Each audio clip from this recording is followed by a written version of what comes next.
गुरुर्ब्रह्मा गुरुर्विष्णू गुरुर्देव महेश्वरा गुरु साक्षात परब्रह्म तस्मै श्री गुरुवे नमः। श्री स्वामी समर्थ महाराज की जय। श्री गुरुदेव दत्त पवनपुत्र हनुमान की जय। गणपती बाप्पा मोरया। 14 विद्या आणि 64 कलाचे दाता श्री गणपती बाप्पा आणि मारुती राया ह्या दोन देवता आहेत। त्यांच्याच कृपेने आपल्यापर्यंत ज्ञान पोहोचवण्याचा मी प्रयत्न करत आहे। 1 नंबरचा ग्रह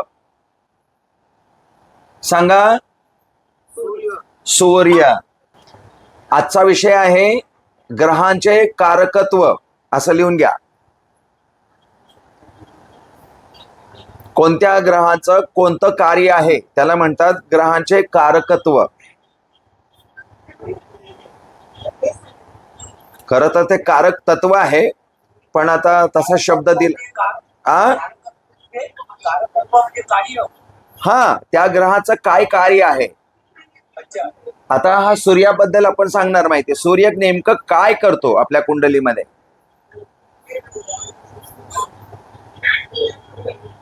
हा, तर सूर्य सर्व ग्रहमंडळाचा अधिपती आहे, राजा आहे, आत्मा आहे। सूर्यमालेतील युनिव्हर्सल एनर्जी मधले 12 सूर्य आहेत।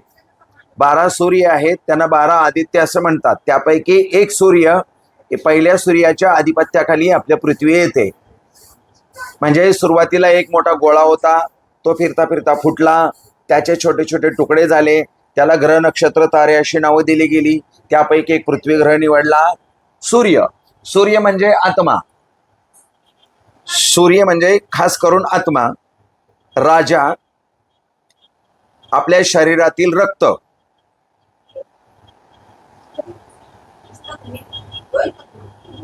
रंग त्यांचा लाल। सूर्यदेवाचा रंग लाल।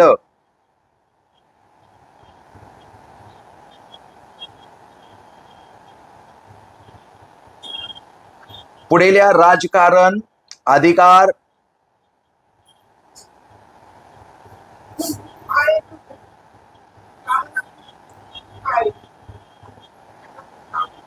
रोगप्रतिकार शक्ती,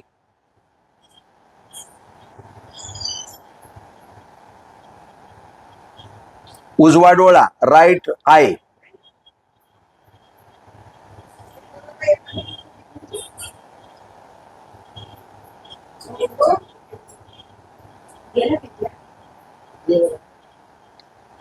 बाकीची सर्व माहिती त्या पुस्तकामध्ये दिलेली आहे।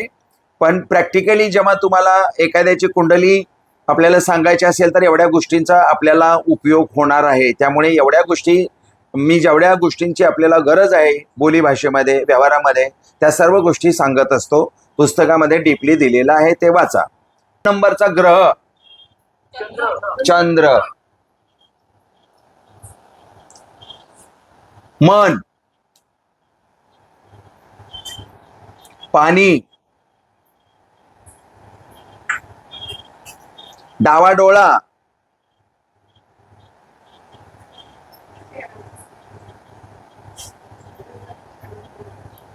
आणि वनस्पतींचा पोषण करता, अन्नधान्याचा पोषण करता,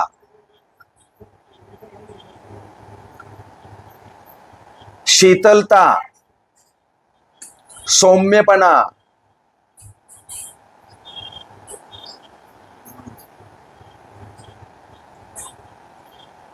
मनाचा कारक लिहिलं ना। हा, मनाचा कारक मन। आणि सूर्य आत्म्याचा कारक आहे, लक्षात ठेवा। सूर्य आत्म्याचा कारक, चंद्र मनाचा कारक।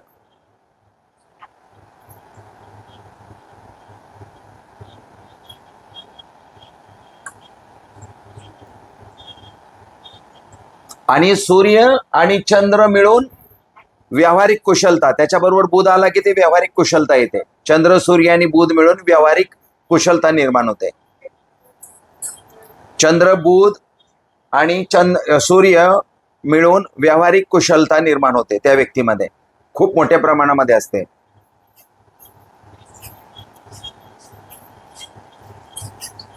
चंद्राचा रंग पांढरा.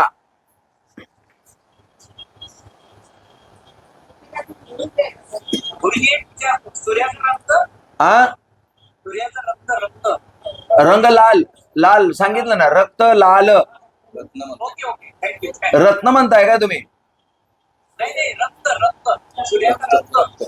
बर, त्याच्याबरोबर रत्न पण घ्या तुम्ही. ते कट करा. माणिक, सूर्याचं रत्न माणिक. चंद्राचा मोती.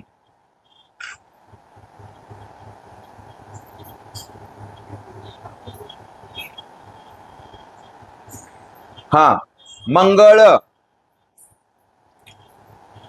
मंगळ म्हणजे आपल्या शरीरामध्ये अंदाजे 10 अब्ज शरीर पेशी आहेत आणि 80 बिलियन्स न्यूरॉन्स आहेत. एवढं मोठं साम्राज्य आपल्या शरीरामध्ये आहे. म्हणजे एवढं मोठं सैन्य आहे आणि सैन्याचा सेनापती मंगळ आहे. म्हणजे मंगळ बरोबर आपल्या शरीरातील चैतन्य, शरीर पेशी, सेनापती,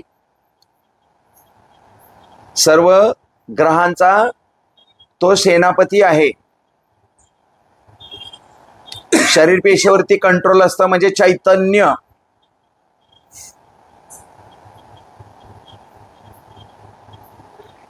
इम्युनिटी, रोग प्रतिकार शक्ती वाढवणारा ग्रह. शरीराला, शरीर बांधा बळकट ठेवणारा ग्रह.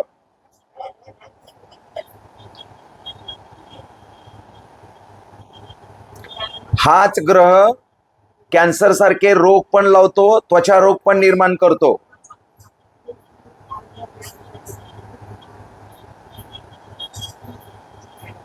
राग, तापटपणा,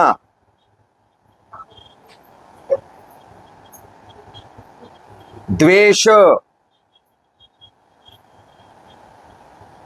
आणि अहम.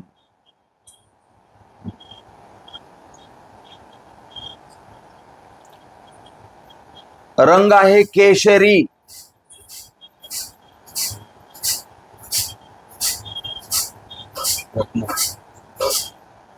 आणि तो भूमीचा कारक आहे. पृथ्वी, भूमी, वसुंधरा त्याच्या ताब्यात आहे पूर्ण. भूमीचा कारक आहे.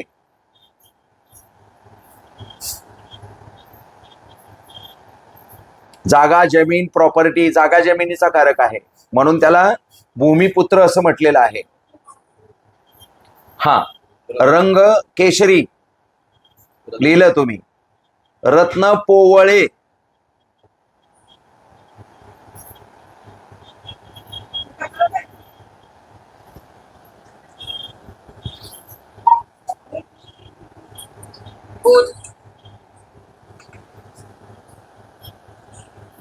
चौथा ग्रह आहे बुध. बुद्धी,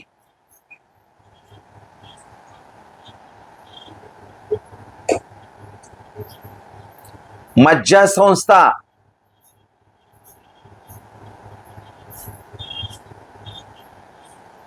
फुफ्फुसावर सुद्धा अंमल असतो.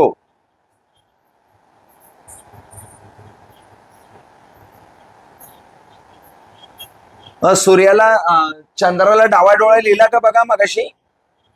हा हा, मला वाटलं राहिलं ते. हा हा, बुध, बुद्धी, मज्जा संस्था, शिक्षण,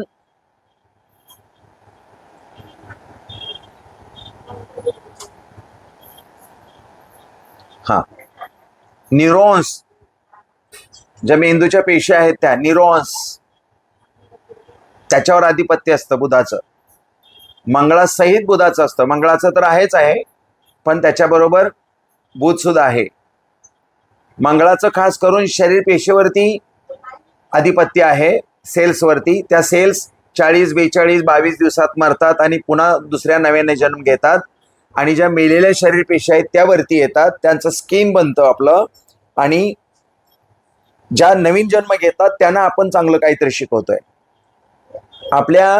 आपण जिथे जाऊ त्या आपल्या शरीरावरच्या शरीर पेशी मेलेल्या कुठे नाही कुठेतरी गळून पडत असतात आणि त्या मात्र लगेच पोलिसांच्या कुत्र्यांना त्या दिसतात आणि मग ते आपला तपास काढत काढत त्या आपल्या शरीराच्या गळलेल्या शरीर पेशीद्वारे आपला ते तपास काढत येतात. एवढं मोठं त्याला शास्त्र आहे. म्हणजे कुत्र्याला त्या पेशी दिसतात किंवा त्याला स्मेल येतो असंही म्हणायला हरकत नाही.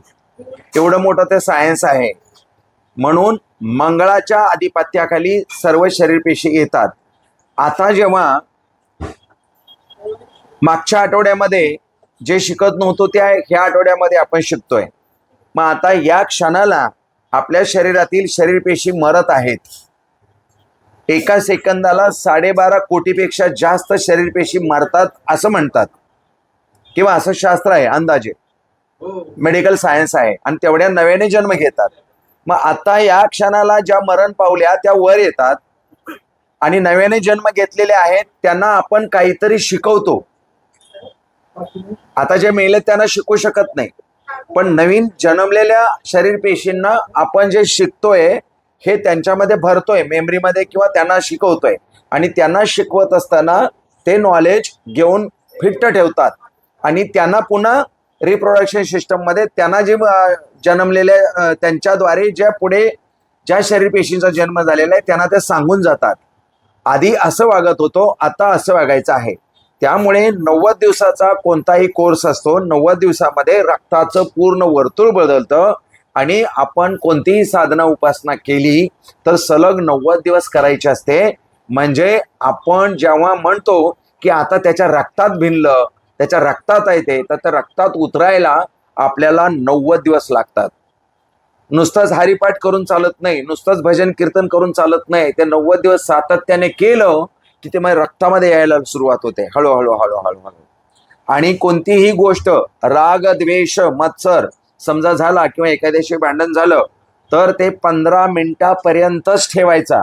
16व्या मिनिटाला सेल्समध्ये तो द्वेष जातो आणि बायोकेमिकल्स रिॲक्शन बनायला सुरुवात होते आणि मग ते मेंदूपर्यंत जातं आणि मेंदूमध्ये घट्ट बसून राहतं आणि मग आपण म्हणतो की आता तू माझ्या डोक्यात बसलास. तर हे सगळी सिस्टम आहे. तर 16व्या मिनिटाला कटअप झालंच पाहिजे. भांडा ना 10 मिनिट, भांडा ना, पुष्कळ झाले 10 मिनिट भांडायला, खूप झाले 10 मिनिट. काय जीव ओतून भांडायचे ते भांडा, ओरडायचं ते ओरडा, पण 16व्या मिनिटाला नको. अशा पद्धतीनं जर आपण दुसऱ्याला काउन्सिलिंग केलं, खास करून मांगलिक लोकांना हे सगळं समजावून सांगावं लागतं. मंगळाचे लोक ऐकत नाहीत, तापट पण असतात, शॉर्ट टेम्पर्ड असतात. ते काही फार मोठे नसतात पण शॉर्ट टेम्पर्ड असतात आणि ते सुरू केलं की पट्टा सुरूच करतात. तर आपण बुधावर बोलतोय म्हणून न्यूरॉन्स, बुध, बुद्धी. बुधाचा रंग हिरवा आहे.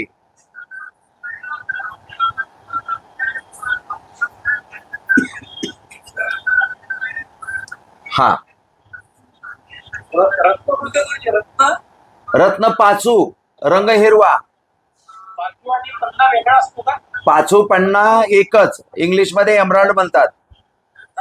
पाचू आणि पन्ना एकच, हा एकच, त्याला इंग्लिश मध्ये एमराल्ड म्हणतात. बुध हा बुद्धीचा कारक आहे. एवढं जरी पटलं तरी बस झालं. आणि फुफ्फुस, थोड्या फुफ्फुसावरती अंमल असतो बुधाचा. हा 5वा ग्रह सांगा. Internal guidance. हा बरोबर आहे. गुरुग्रह इंटरनल गायडन्स देतो. फॉर एक्झाम्पल तुम्हाला सांगायचं झालं तर जसं एखादं बालक जन्माला येतं, त्याला कुठलंही नॉलेज नसतं, परंतु आईचं दूध प्यायचं कसं काही त्याला नॉलेज असतं. ते इंटरनल गायडन्स त्याला म्हणायचं किंवा अंतरस्फूर्ती. पण खास करून गुरु हा इंटरनल गायडन्स देत असतो. त्यामुळे तो सर्वोच्च स्थानावरती बसलेला ग्रह आहे. अंतरस्फूर्ती देतो म्हणून.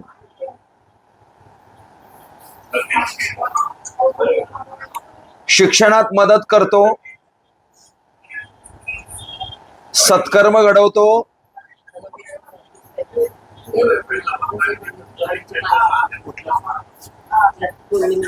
उत्तम राजकारणे लोक जे असतात, उत्तम सभ्य लोक राजकारणामध्ये, ते गुरुच्या अंमलाखाली येतात.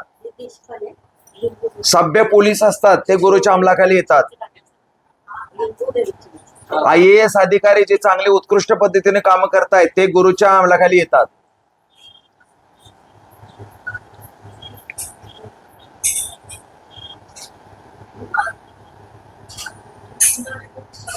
गुरुचं महत्वाचं काम आहे मार्गदर्शन करणे, ज्ञान देणे.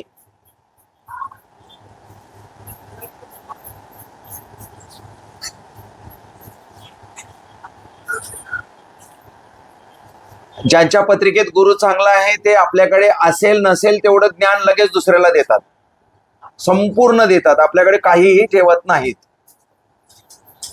आणि तुम्ही आता म्हणले ज्यांच्या पत्रिकेत गुरु चांगला असतो, चांगला असतो तर चांगला म्हणजे काय मी पुढे शिकवणार आहे. चांगला म्हणजे समजा आता सकाळी सूर्य उगवला तर प्रत्येकाच्या डिग्री ठरलेल्या आहेत, कोणत्या अंशावरती कोणता ग्रह आहे ते शिकवणार आहे पुढे. समजा सकाळी दिवस उगवला तर आपल्याला दिवस उगवताना पाहिलाय का कोणी सर्वांनी, तर तो अगदी असा लालबुंद असा दिसतो, तांबड्या आधी रंगाचा दिसतो, पुन्हा लालबुंद दिसतो, तर तो बाल अवस्थेत असतो सकाळी 9 पर्यंत. 9च्या नंतर तो कुमार अवस्थेत जातो.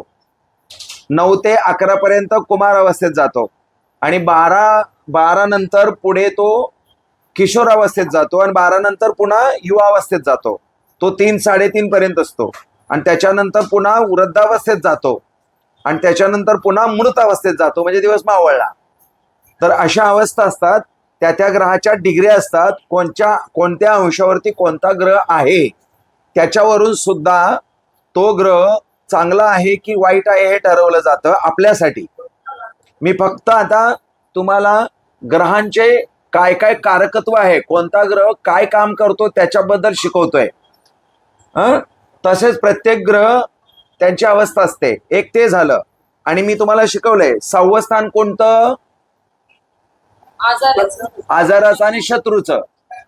मग शत्रुस्थानचा मालक गुरु असेल तर, किंवा शत्रुस्थानात गुरु गेला तर दूषित झाला. आलं लक्षात. आणि 6-8-12 सोडून गुरु कुठेही असेल तर तो चांगला, पण 6-8-12चा मालक असेल तर तो दूषित झाला. अशा पद्धतीने ते दूषित असणं किंवा कोणताही ग्रह 6-8-12चा मालक असेल आणि तो ज्या स्थानात असेल ते स्थान दूषित करतो. किंवा एखादा ग्रह मृत अवस्थेत किंवा बाल अवस्थेत असल्यास तो कुंडलीत काम करत नाही, म्हणजे विशिष्ट प्रकारच्या अंशावरती तो आला की तो काम करत नाही.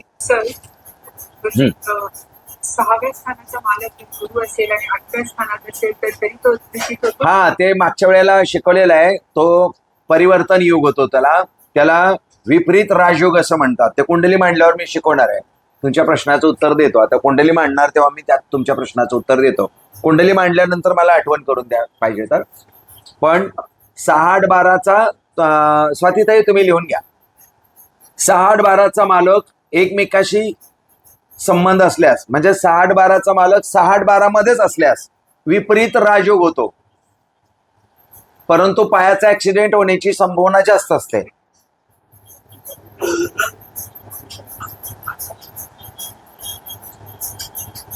एका बाजूने विपरीत राजयोग होतो पण दुसऱ्या बाजूने अपघाताची संभावना जास्त असते.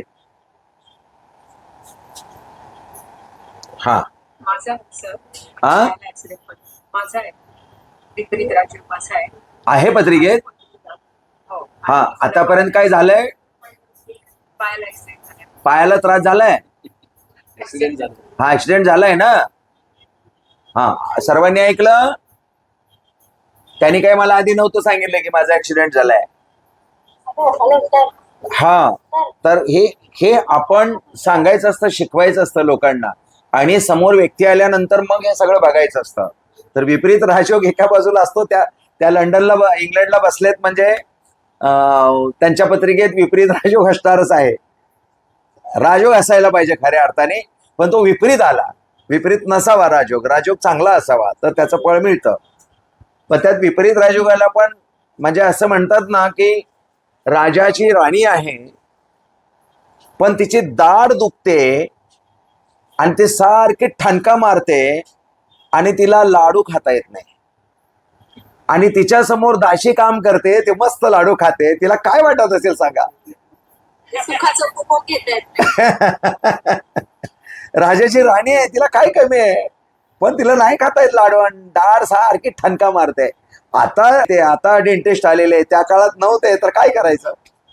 हा गुरुचं आपण आत्मज्ञान, मार्गदर्शन, रंग पिवळा,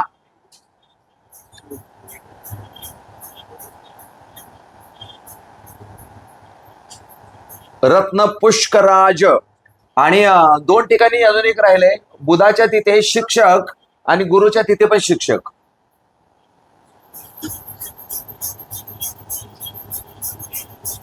गुरुजी एक विचारू का? हा तुम्ही जे मगाशी बोलले की आत्मज्ञान, हा थोडस तो कठीण शब्द आहे. हो. आत्मज्ञान होणे म्हणजे नक्की एक्झॅक्टली काय होतं त्या व्यक्तीला, कसलं ज्ञान होत असतं? त्या शब्दामध्येच त्याचा अर्थ आहे. आत्म म्हणजे आत्मा.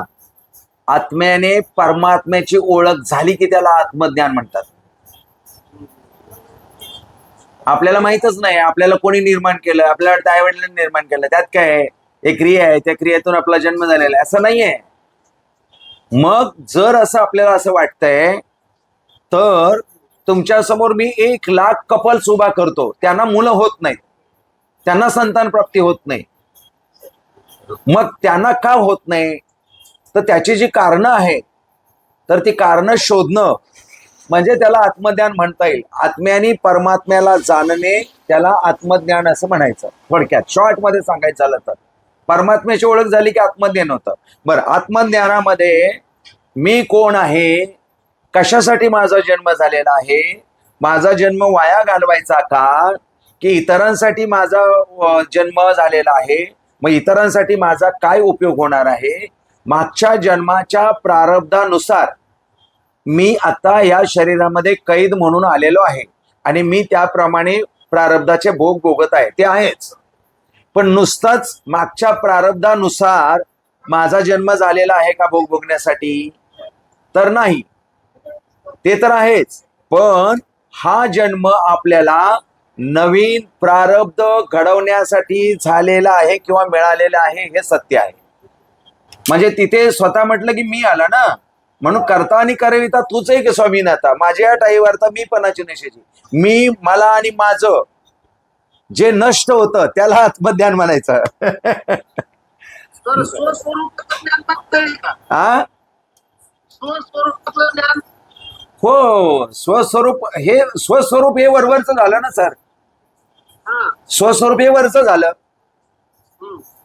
पण आत्मज्ञानाबद्दल आपण बोलतोय, ते आत्मज्ञान शरीराच्या आत मेंदूमध्ये आहे ना, मनामध्ये आहे आणि आत्म्याला टच आहे. स्वस्वरूप म्हटलं की वर झालं ना, वरचं. पांडुरंगासमोर जी आपल्याला मूर्ती दिसते ते झाला काळा कुळकुळीत एक दगडाची मूर्ती, ते झालं वरचं स्वरूप आणि दिसायला सुंदर दिसते कपडे घातल्यानंतर. पण त्या मूर्तीच्या आतमध्ये काय आहे तर पांडुरंग आहे. पांडुरंग कोण आहे? सखा पांडुरंग. तर कशासाठी आलाय, काय त्याचं कार्य, हे जाणून घेणं आत्मज्ञान झालं. एवढा फरक आहे. हा, आत्म्याने परमात्म्याची केलेली ओळख असं पण त्याचं नाव देता येईल आपल्याला. हा, पुष्कर झालं.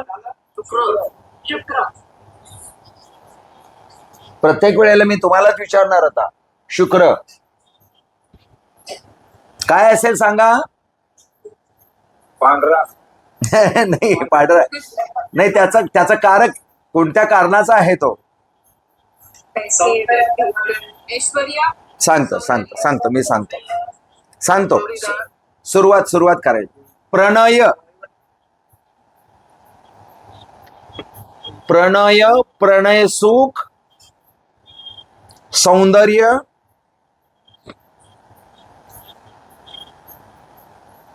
प्रजोत्पादन,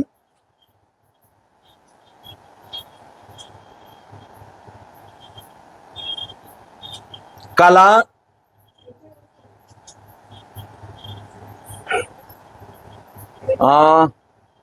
राजभोग, ऐश्वर्य भोग,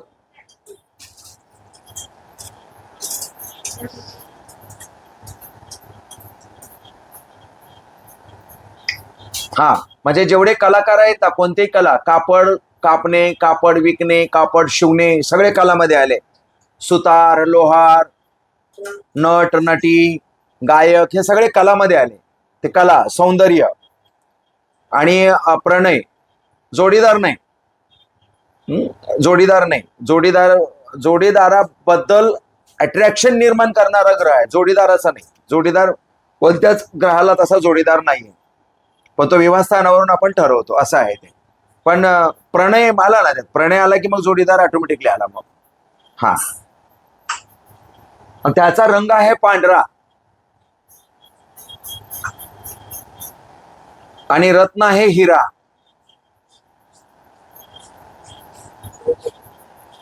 राजविलासी ग्रह आहे तो. जिथे जाईल तिथं ऐशोआराम पाहिजे त्या व्यक्तीला. शुक्र जर पॉवरफुल कुंडलीत असेल तर त्या व्यक्तीला जिथे जाईल तिथे ऐशोआराम मिळत जातो.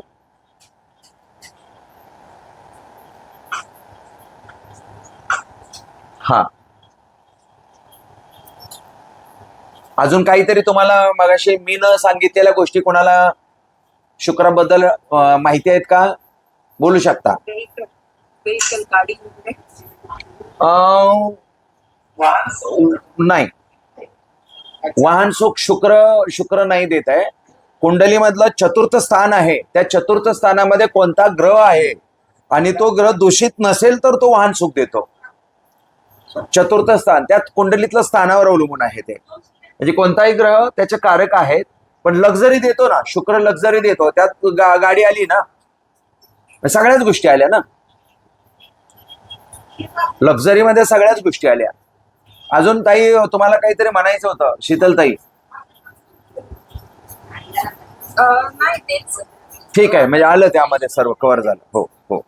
हा, 7वा हिरा लिहिला का? त्याचा रत्न हिरा, हो. शुक्राचं रत्न हिरा. 7वा कोणता ग्रह आहे सांगा? शनी.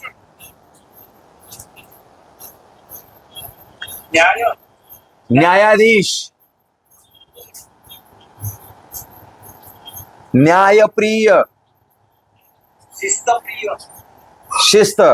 शिस्तप्रिय,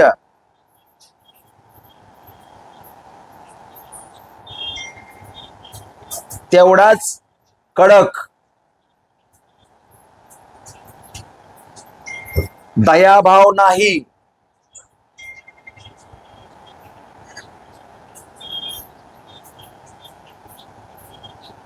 इथे पुन्हा काउन्सिलिंगचा विषय येतो. पांडुरंगाची मूर्ती पाहिली का? फक्त कमरेवर हात देऊन उभे आहेत. तू तुझं कर्म कर, त्याप्रमाणे तुला ऑटोमॅटिक फळ मिळणार आहे. हे सर्व गीतेमध्ये सांगून झाल्यानंतर मग ते कमरेवरती हात ठेवून उभा आहेत. आधी सांगितलंय तू तुझं कर्म कर, त्याप्रमाणे तुला फळ मिळेल. आणि मग मी फक्त आता तमाशा बघेन, मी काही करणार नाही. मग युनिव्हर्सल एनर्जी काय करते माहितीये का? फक्त आणि फक्त न्याय करते, दया अजिबात दाखवत नाही. शनीच्या अंगी दयाभाव नाही. पार्शलिटी नाही. नाही, पार्सलिटी नाही, दयाभाव नाही, पार्सलिटी नाही, काही नाही. तुझं कर्म तुला भोगायचं आहे. आणि भोगतोय का नाही बघतो मी. मग पहिल्या 2.5 वर्ष आला, मग दुसऱ्या 2.5 वर्ष आला, मग तिसऱ्या 2.5 वर्ष आला. 7.5 वर्षाच्या काळामध्ये तुटतोच माणूस, कितीही क्रूर असू द्या, मगरूर असू द्या. आणि तिकडे महादशामध्ये पण तुटतो. कितीही मगरूर माणूस असू द्या, शनीच्या 7.5 आणि महादशेमध्ये तुटतो. आणि शांत होतोच होतो. म्हणून शनी हा असा वाकवतो सुद्धा आणि पुन्हा सरळ करतो. म्हणजे वाकवतानाही त्रास होतो आणि सरळ करतानाही त्रास होतो. म्हणून शनी क्रूर आहे, पण न्यायप्रिय आहे. पूर्वजन्माचा कारक आहे. पूर्वजन्माच्या प्रारब्धाचाही कारक आहे. नवीन घडणाऱ्या प्रारब्धाचाही कारक आहे.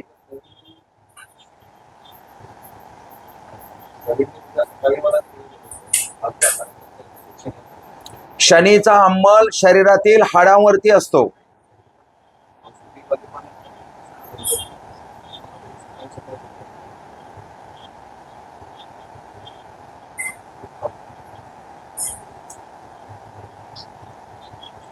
शरीरातील हाडावरती शनीचा अंमल असतो. शनीचा अंमल शरीरातील हाडांवरती असतो.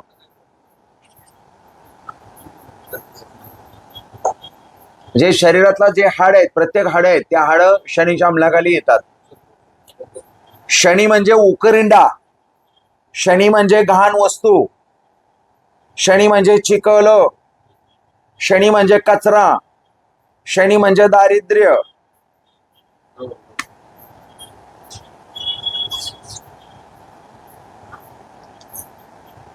ज्या ज्या ठिकाणी गरीब लोक असतात, भिकारी लोक असतात, त्या त्या ठिकाणी शनीचा वास असतो.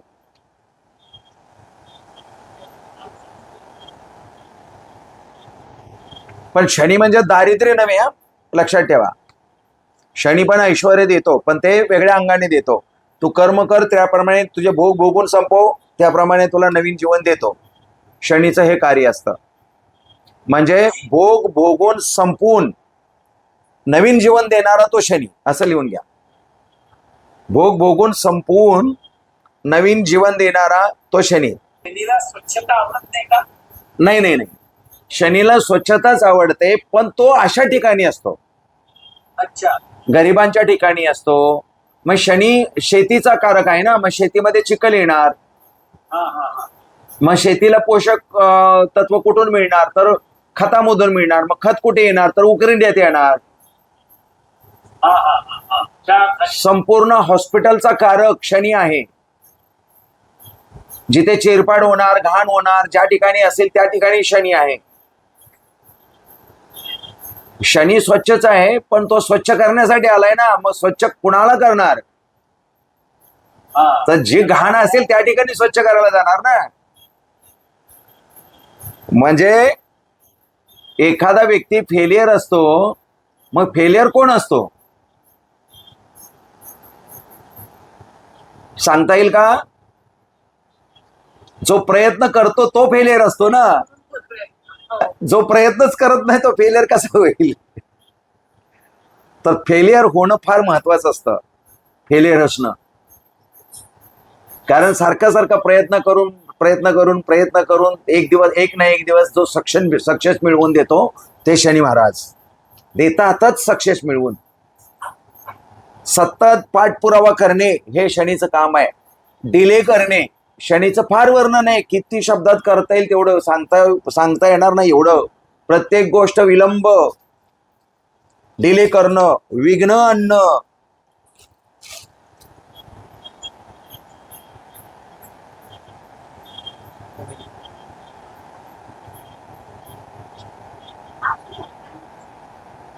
गुरुपौर्णिमेचा प्रसंग त्याचा.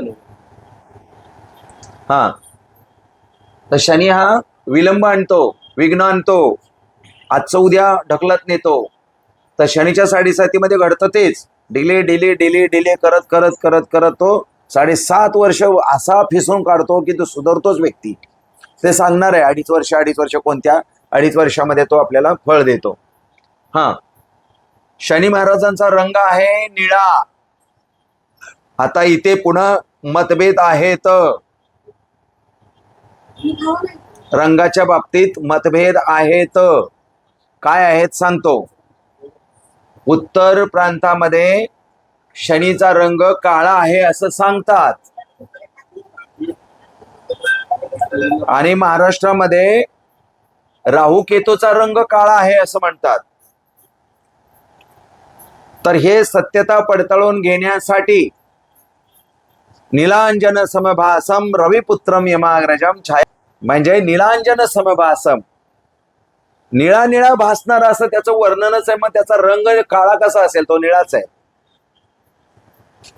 म्हणून पती पत्नीने कधीही निळ्या बेडवरती झोपायचं नाही, निळे कपडे धारण करून झोपायचं नाही. वाद होणार म्हणजे होणार, संतान प्राप्तीसाठी डिले होणार म्हणजे होणार. म्हणून बेडरूम मध्ये किंवा घरामध्ये निळा रंग वर्ज्य आहे. शेड एखादी असेल ती गोष्ट वेगळी आहे, लाईन असेल एखादी ती वेगळी आहे, डिझाईन असेल ती गोष्ट वेगळी आहे, परंतु पूर्ण निळा असूच नये. आता UPSC MPSCच्या परीक्षेसाठी महाराष्ट्रातून भारतातून किती लोक बसतात? महाराष्ट्रातून 3.5-4 लाख असतात. सर्व राज्यातून म्हटलं तर किती असतील बघा. आणि त्यातून सिलेक्शन महाराष्ट्राचा विचार करू आपण. प्रत्येक वर्षी मुलं IAS या परीक्षेसाठी बसतात आणि त्यातून उत्तीर्ण किती होतात आणि त्यांना कार्यरत म्हणून किती लोकांना घेतलं जातं? 11 ते 12 लोकांना घेतलं जातं. बाकीच्या लोकांनी काय करायचं? मग प्रश्न आता इथे असा आहे, त्यांनी जो अभ्यास केलाय ते पास झालेत, ते विश्वासाने पास झालेत, विश्वास ठेवलाय त्यांनी की आम्ही अभ्यास केल्यानंतर, आम्ही पास झाल्यानंतर आम्हाला लाल दिव्याची गाडी मिळणार आहे. मग त्यांनी जो काही त्या परीक्षेवरती विश्वास ठेवला, ती श्रद्धा त्यांची अंधश्रद्धा होती की श्रद्धा होती? मोठा प्रश्न आहे.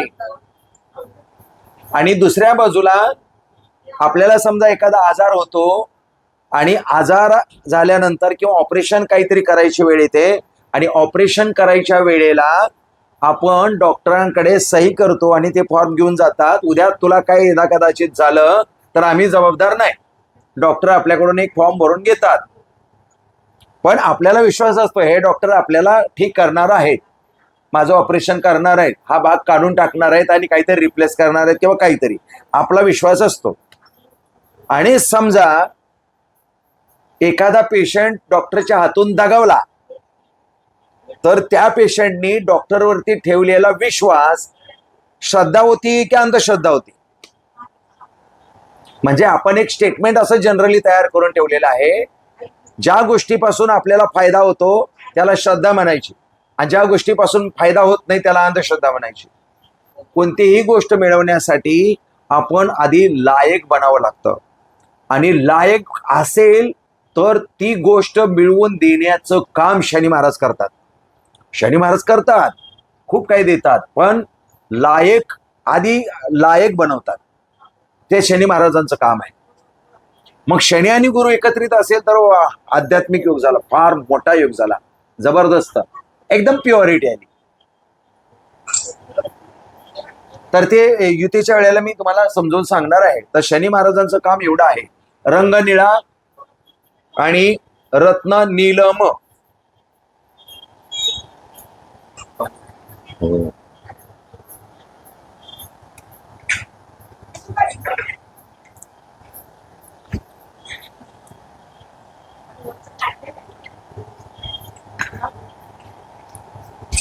पुढे कोणता ग्रह आहे?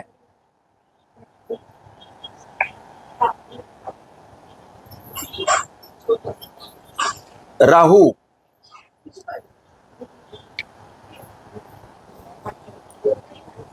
पुनर्जन्म दर्शवतो,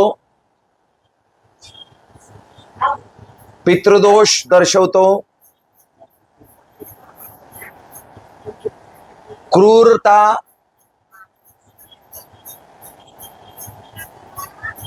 व्यभिचार,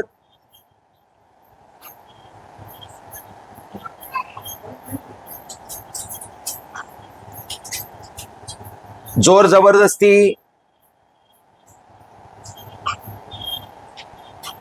अन्याय,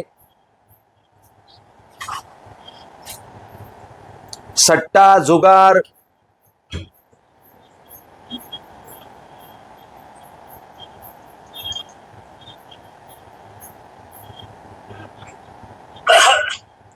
कामचुकारपणा, नेहमी दुसऱ्याचा उपयोग करून घेतो,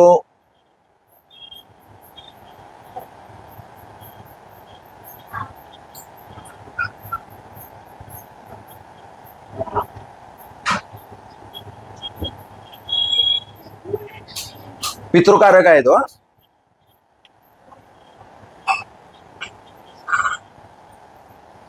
याचं शरीरावर अंमल नाही, पण तो काहीही घडवतो, त्याला वाटेल तिथे दणका देतो. आणि त्याचा रंग आहे काळा आणि रत्न आहे गोमेद. केतू अविचारीपणा,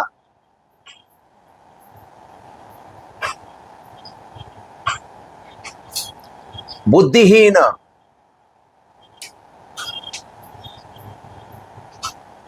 ज्याच्या बरोबर असतो त्याची ताकद वाढवतो.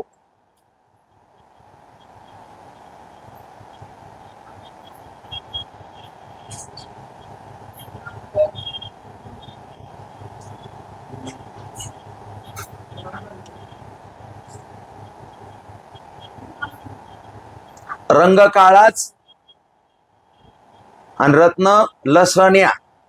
आता राहू केतू मिळून दोघांचं फळ लिहा सेपरेट, कारण हे असताना एकच आहेत. एक डोका आहे, एक शेपूट आहे, असताना हे एकच आहेत. तर हे दोन्ही मिळून काय फळ देतात एकत्रित लिहून घ्या. शिव्या, श्राप, तळतळाट, ब्लॅक मॅजिक, नजर लागणे आणि अपघाताचे कारक दोन्ही. हा, मंगळ आणि केतू एक योग आहे, तो फार वाईट योग आहे, त्याला चांडाळ योग म्हणतात. तर मंगळ आणि केतू एकत्रित आल्यानंतर, आता नका लिहू, पुढे येणार आहे ते सिलेबसला, पण आता वर्णन तुम्हाला सांगतो. मंगळ आणि केतू ज्याच्या पत्रिकेमध्ये आलेला आहे त्या व्यक्तीला जर आपण विचारलं, तुमच्या घराण्यातला एखादा व्यक्ती घर सोडून निघून गेलेला आहे, जिवंत आहे की मेले माहीत नाही, किंवा हे व्यक्ती निर्वंश, अविवाहित, हत्या, आत्महत्या, अपघाती मृत्यू किंवा मृत्यूनंतर एखाद्याची समाधी बनवून ठेवली आहे का. म्हणजे एक थडगं असतं आणि त्या मडकं असतं आणि त्यात मेलेल्या माणसाची हाडं ठेवलेली असतात आणि त्याला थडगं म्हणून पुजलेलं असतं आजोबा पंजोबाच्या काळापासून कधीतरी 7 पिढ्यांमध्ये. तर मंगळ केतू एकत्रित आला की अशी घटना घडते. तर असं असतं. तर मंगळ केतू हा वाईट योग आहे, त्याला चांडाळ योग म्हणतात. तर असं आहे, तर केतू ज्याच्या बरोबर जातो त्याचं फळ देतो तो, तर त्याला चांडाळ योग म्हटलेला आहे. हर्षल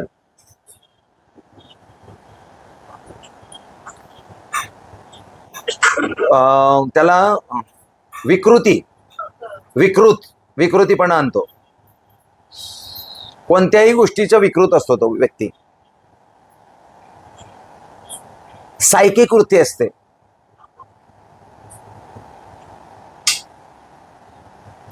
स्फोट घडवतो. कुंडलीत ज्या स्थानात असतो तो स्फोटक आहे, ज्या स्थानात असतो त्या स्थानाचा स्फोटच घडवतो. विवाह स्थानात असेल तर डिवोर्स घडवतो. जोडीदाराचं सुख मिळू देत नाही. धनस्थानात असेल तर धनाचा स्फोट घडवतो.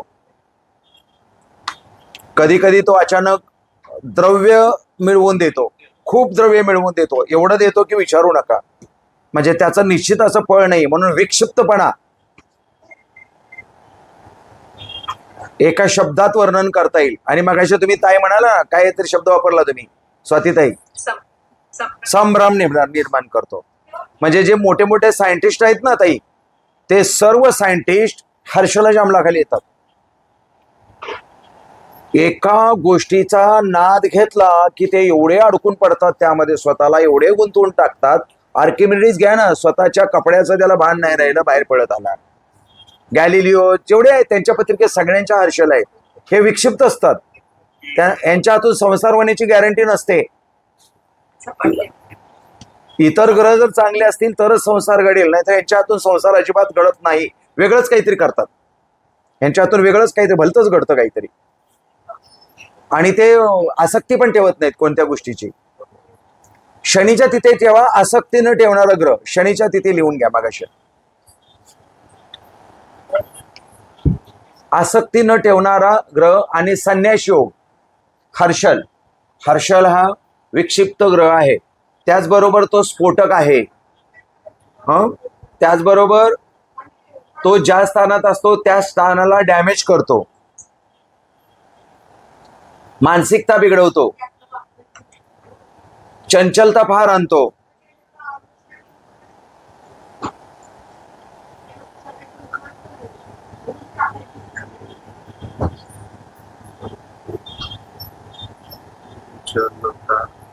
वाढवतो, एखाद्या गोष्टीची नशा आणतो. नशा म्हणजे एखाद्या गोष्टीमध्ये अडकून पडलो की त्यातच अडकून पडतो, त्यातून बाहेर पडतच नाही तो माणूस, घुसतच जातो. वन वे ट्रॅफिक असतं रूट तसा. मग सायंटिस्ट क्षेत्रामध्ये हे लोक जास्त असतात. असे लोक सायंटिस्ट जास्त मोठ्या प्रमाणात असतात आणि सायंटिस्ट क्षेत्रामध्ये सायंटिफिकली रिसर्च करणारे लोक हर्षलाच्या अंमलाखाली येतात.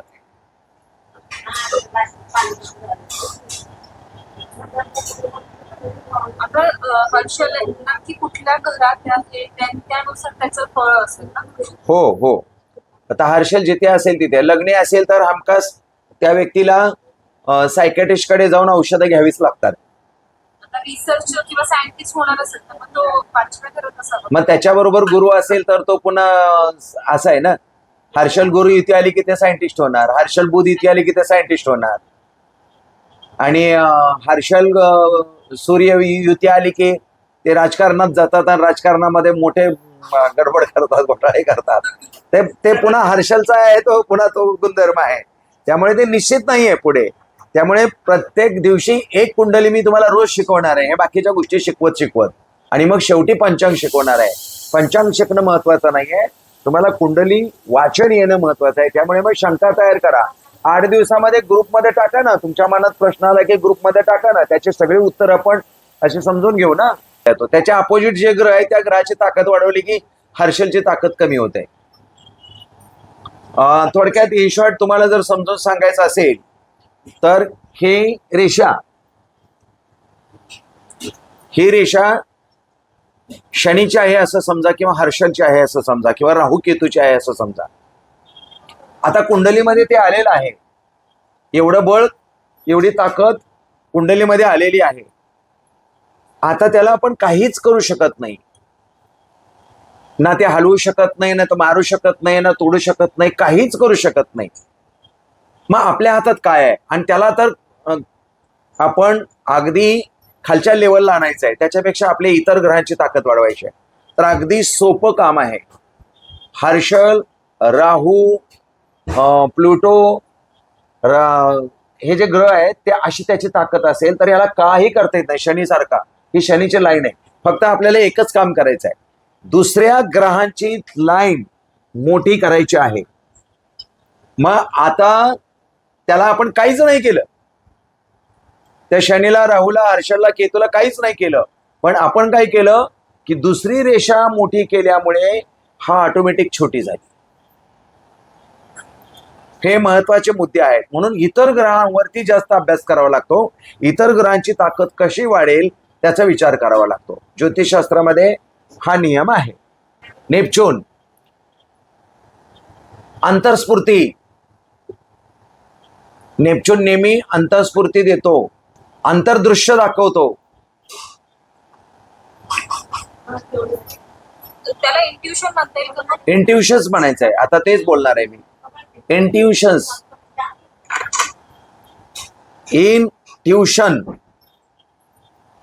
इंट्युशन्स देतो. कोणतीही गोष्ट घडायच्या आधी आपल्याला तो माहिती करून देतो, त्यालाच इंट्युशन्स म्हणतात. नेपच्यून हा सभ्य ग्रह आहे. इंट्युशन म्हणजे पूर्वसूचना का? पूर्वसूचना, हो, पूर्वसूचना देतो. कोणत्याही गोष्टीची पूर्वसूचना देतो. कर्मस्थानात असेल तर तो हमखास देतो. लग्नी किंवा कर्मस्थानात असल्यावर हमखास पूर्वसूचना देतो. ज्या ठिकाणी असेल त्या ठिकाणी शुभ फळ देतो.